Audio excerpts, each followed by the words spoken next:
Salut à tous, on se retrouve pour une nouvelle vidéo. Aujourd'hui, je vais vous parler de mon avis sur le CT moto en Belgique. Tout simplement pour commencer, est-ce que je suis pour ou contre? J'ai envie de dire que d'un côté je suis contre, mais on peut pas négliger qu'il y a quand même des bonnes choses qui pourraient arriver grâce à ça. Parce que honnêtement, quand vous achetez une moto et que vous remarquez après que la fourche elle fuite ou les freins il faut les purger aussi ou ça, parfois c'est un peu chiant quoi. Et donc j'ai envie de dire que pour la protection de l'acheteur ça peut être une bonne idée, mais on sait tous que de nouveau c'est une toute petite partie. Moi je suis du même avis que les autres qui disent que c'est juste pour se faire de l'argent, parce que honnêtement si vous regardez, si c'était vraiment pour notre sécurité ou je sais pas quoi, commencerait déjà par l'état des routes, hein. Vous le voyez bien dans mes vidéos, l'état des routes en Belgique, mais c'est n'importe quoi, hein. Quand vous vous attrapez, mais c'est des nids d'autruche, hein, c'est même plus des nids de poules quoi. Le nombre de fois, là ça fait, j'ai même pas encore roulé 3000 km avec cela, bon parce qu'avec Corona je peux pas faire vraiment autrement, et j'ai déjà dû aller 2 fois pour ma fourche. Et je vais aller une deuxième fois pour ma fourche parce qu'elle commence à fuiter. Mais la fourche, les joints spi ont été remplacés il y a quoi? Il y a peut-être 1000 km je pense. Non, même pas, même moins en fait, peut-être 500 même. Mais ça fuite déjà encore. Donc ça, à ce niveau-là, c'est vraiment un truc de malade, hein. Et c'est même pas moi qui roule comme un taré ou des choses comme ça, vous le voyez bien de toute façon dans les vidéos. Enfin, vous avez aussi vu tous les pavés dans les vidéos, hein, donc je suppose que ça en fait partie. Il fait super chaud aujourd'hui. Il fait 20 degrés. Donc je me suis dit, bonne petite journée pour sortir la petite moto. Mais si c'est pour sortir la moto et rester dans les bouchons, mon corps il va pas assumer en fait. J'ai mis mon équipement été, je sais pas si vous l'avez... Ah, j'ai déjà dû... Ah non, je pense même pas que j'en ai parlé dans une vidéo. Du coup, revenons au sujet. Moi, donc je vais juste vous énoncer les pour et les contre que je trouve chez moi.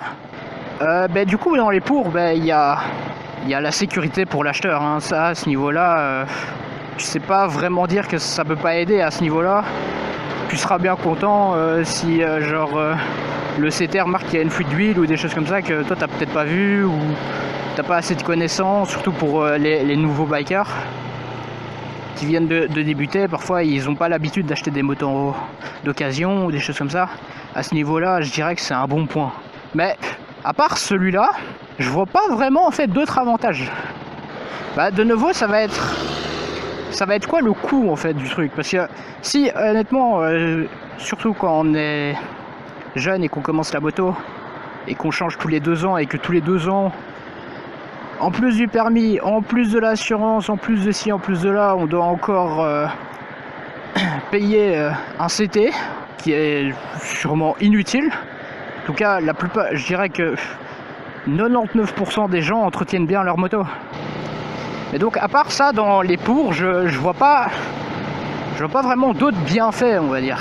Parce que je trouve que les bienfaits qui disent ah ouais les motos qui sont pas en ordre et que c'est pour la sécurité, honnêtement c'est très rare que tu vas voir un motard rouler sur une poubelle sur roue quoi. C'est rare que parfois t'as les petites 50 là qui parfois ils ont pas de frein arrière.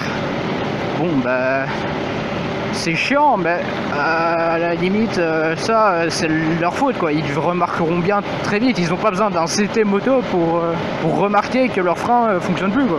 Parce que déjà que le réparer coûterait peut-être de l'argent. Si en plus de ça ils doivent payer le CT plus encore l'argent, c'est un peu chiant quoi. Enfin bon, ça c'est si ça passerait en CT comme les voitures, parce que actuellement, ils sont en train de parler que c'est uniquement à l'achat et la revente.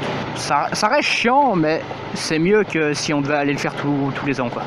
Et surtout, le truc que je me dis, c'est qu'il y a presque aucun motard, enfin il y a très peu de motards qui roulent avec les pots d'origine, quoi.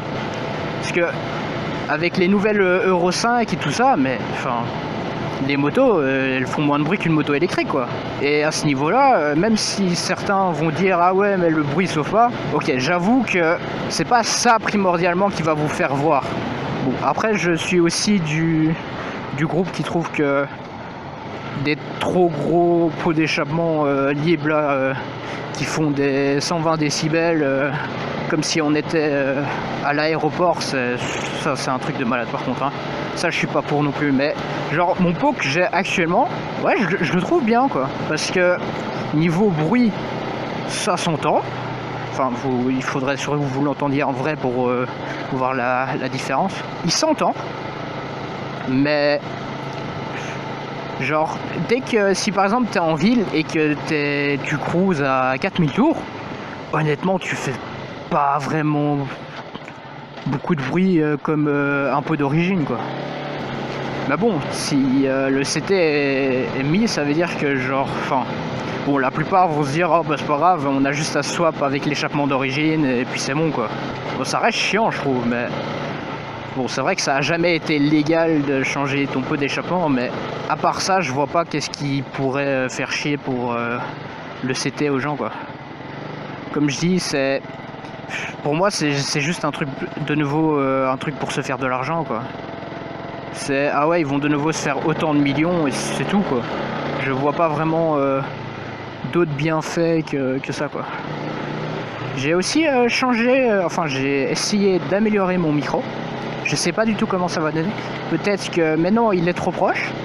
J'ai tenté de bricoler une sorte de paroi acoustique dans mon casque pour que ça fasse un peu moins vocal et que on entende moins le bruit du vent.